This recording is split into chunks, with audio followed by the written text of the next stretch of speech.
নমস্কার, আশা করি সকলেই ভালো আছেন। SRM কিচেন অ্যান্ড ব্লগে সকলকে স্বাগত। আজকে আমি চলে এসেছি জিলাপি রেসিপি নিয়ে।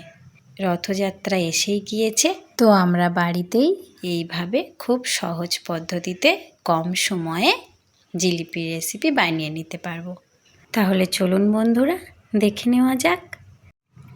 জিলাপি বানানোর জন্যে 2 কাপ পরিমাণে ময়দা নিয়ে নিলাম,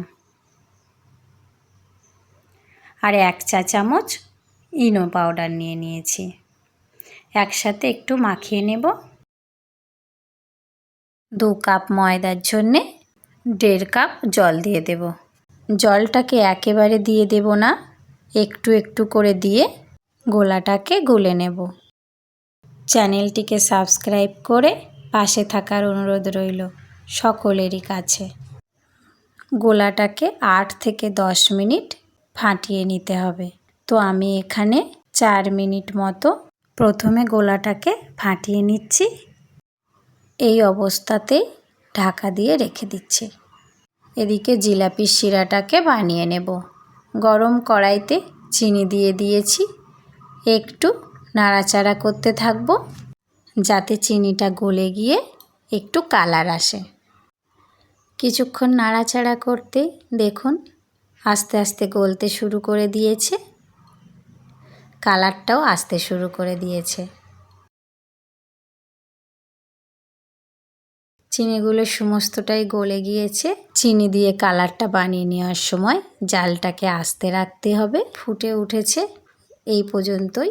আবার সমপরিমাণ আরও 1 কাপ চিনি দিয়ে দিলাম। 2 কাপ চিনির জন্যে 1 কাপ জল দিয়ে দিলাম।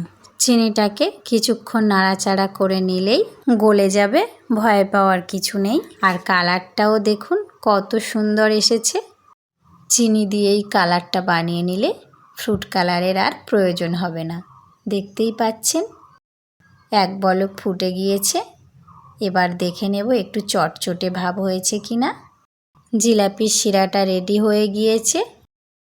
শিরাটা ঠান্ডা হওয়ায় জমাট যাতে না বেঁধে যায় তার জন্যে একটু লেবুর রস দিয়ে দিতে হবে, তাহলে আর ঘন হয়ে জমাট বেঁধে যাবে না। দেখুন জিলাপির জন্যে শিরাটা কেমন বানিয়ে নিয়েছি, ফ্রুট কালার ছাড়াই। শিরাটা বানানো পর্যন্ত ঢাকা দিয়ে রেখেছিলাম। আবারও এবার গোলাটাকে ফাটিয়ে নিচ্ছি। আরও 4 মিনিট আমাদের বাকি আছে, সেটি ফাটিয়ে নেব। একটু ফাটাতেই দেখুন কেমন ফুট ফুট ধরেছে, আর প্রচণ্ড হালকা হয়ে এসেছে গোলাটা। বাড়িতে থাকা সুজির একটি খালি প্যাকেট নিয়ে নিয়েছি। এই প্যাকেটের মধ্যেই গোলাটাকে ভরে নেব জিলাপির আকার দেওয়ার জন্যে। আস্তে আস্তে ঢেলে ভরে নেব। এবার মুখটাকে বন্ধ করে একটি গার্ডার দিয়ে আটকে নেব। ভালো করে মুখটাকে আটকে নেব যাতে গোলাটা উপর থেকে বার হয়ে না যায়। আর এই কানাটাকে ছোট্ট একটু কাঁচি দিয়ে কেটে নেব। জিলাপি বানানোর জন্যে আমি এখানে সাদা তেলটাকে হালকা গরম করে নিয়েছি। তেলটা বেশি গরম হয়ে গেলে জিলাপির শেপ দেওয়ার সময় চারিদিকে ছড়িয়ে যেতে পারে। জিলাপির শেপটা কেমন হয়েছে বন্ধুরা?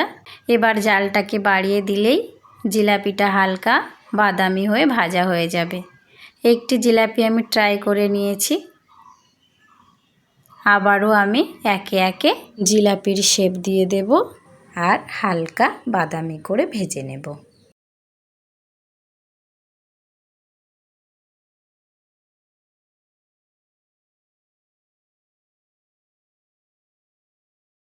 এই রকম হালকা বাদামি করে প্রত্যেকটা জিলাপি ভেজে নেব। আর তেল থেকে তোলার সঙ্গে সঙ্গেই চিনির শিরার মধ্যে দিয়ে ডুবিয়ে দেব।